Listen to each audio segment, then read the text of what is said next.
Right, what I'm going to do for you six years now is I'm going to do a little bit of marginal costing because I think it's due up. I've done a few videos on it, but I want to do the theory, and there's another section that I want to just check with you as well. Okay, marginal costing theory. Here's the question. Outline the difference between marginal costing and absorption costing and indicate which method should be used for financial accountancy. Okay, so I'm going to get you to do it in 5 points for me. There's a difference between profits. So that's the big thing. If you're going to do this way or this way, your profits are going to be slightly out, depending on which way you're going to do, because you're going to value your closing stock differently. And we know our closing stock goes in our trading account. So whichever method you're going to use will affect your profits. So there's a difference between profits because closing stock is valued differently. Now, marginal costing does not include fixed costs. So the fixed costs aren't in it. Okay, so fixed costs won't be in your closing stock. Whereas absorption costing does include fixed costs. Very simple.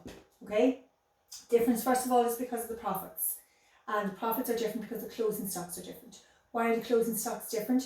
Marginal costing has fixed costs in it. Absorption costing puts fixed costs in it. Did I say doesn't? Does not include. Okay, so marginal costing does not include, and absorption costing does include fixed costs. Now, as a result, closing stock will always be lower in marginal costing. Okay, so your closing stock is going to be a smaller figure. Now, which one should you use for financial accountancy? Average costing should be used at why? Now, why should it be used? Because we know we have standards in accounting. So it should be used because it's standard accountancy practices and concepts. Plus, it means that costs equal revenue, or costs work with revenue. And we always know costs and revenues should be linked together. Okay, so just go back through that again.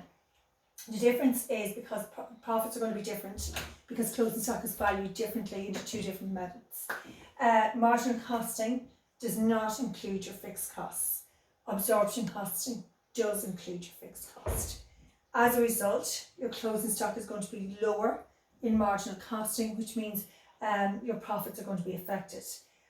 Average costing or absorption costing should be used. Why should be used? Because it agrees with the standard accounting practices and concepts.